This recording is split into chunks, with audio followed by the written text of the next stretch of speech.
So we've had a little bit of excitement. Here's Steve playing around with his lake trout in the bottom of the boat. Trying to get him. There we go. So now Steve can say I finally got him on a decent fish bigger than 16 inches. Yeah. And Aaron, you're going to teach everybody how to put on a, what's that called? A slide diver. Slide diver. We'll take them. Yep. One mud chicken coming up. So we had a good day today.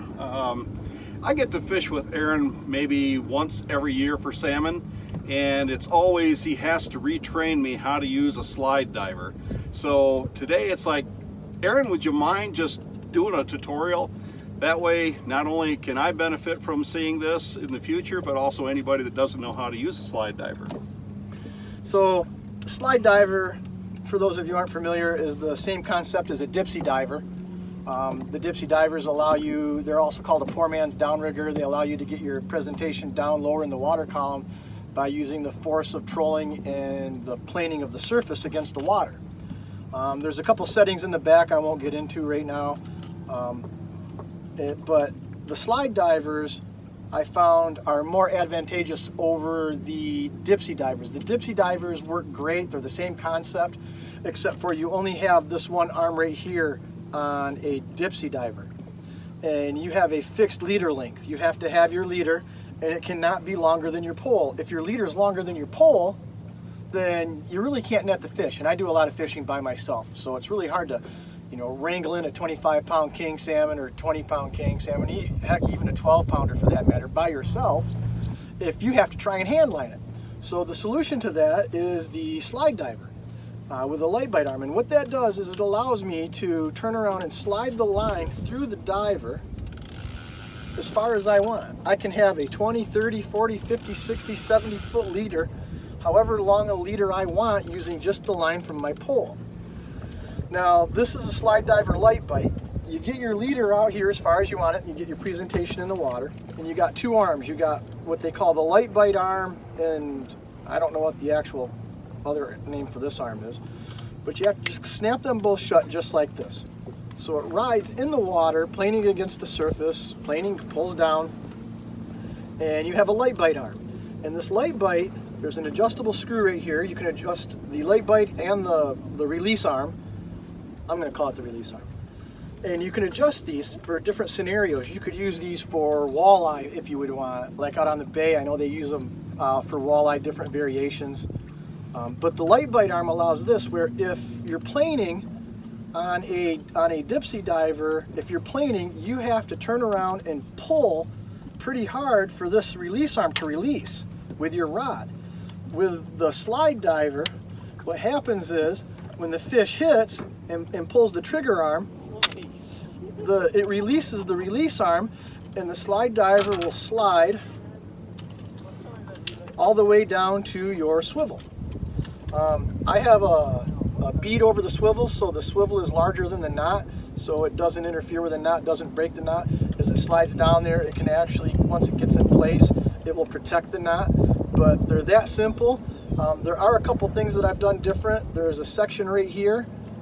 If you pull this up, and what this does is, and I just dropped it, but I put a piece of rubber band in here, and what it does is it holds, I use braid line. This is 30-pound suffix, and what that does is help keep that braid from slipping.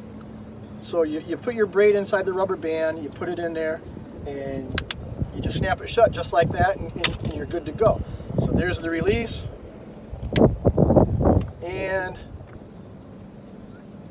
there's the trigger. And they're pretty much that simple.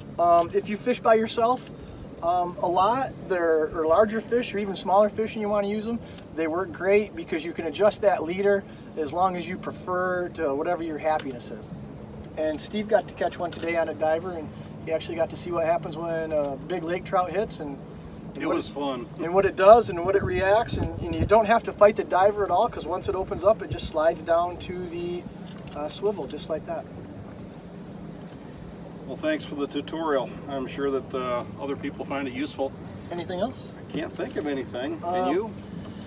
There are a couple things. I wasn't going to get into them. On the back, there's a numbering system for left and right. As you can see here, I don't know how well you can see, but I'll bring it up here. You can see that there's a left and a right. Sorry for the rock in motion, we're anchored and a boat just went by. But as you can see the numbers right there, those are set, they go through 0 through 6. A 0 setting makes the diver go straight down from the rod tip. So a 0 setting, if this is the rod tip,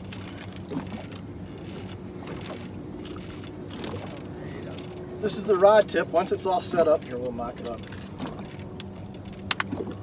So if my hand's the rod tip and it's set to 0, that diver is going to go straight down from the rod tip.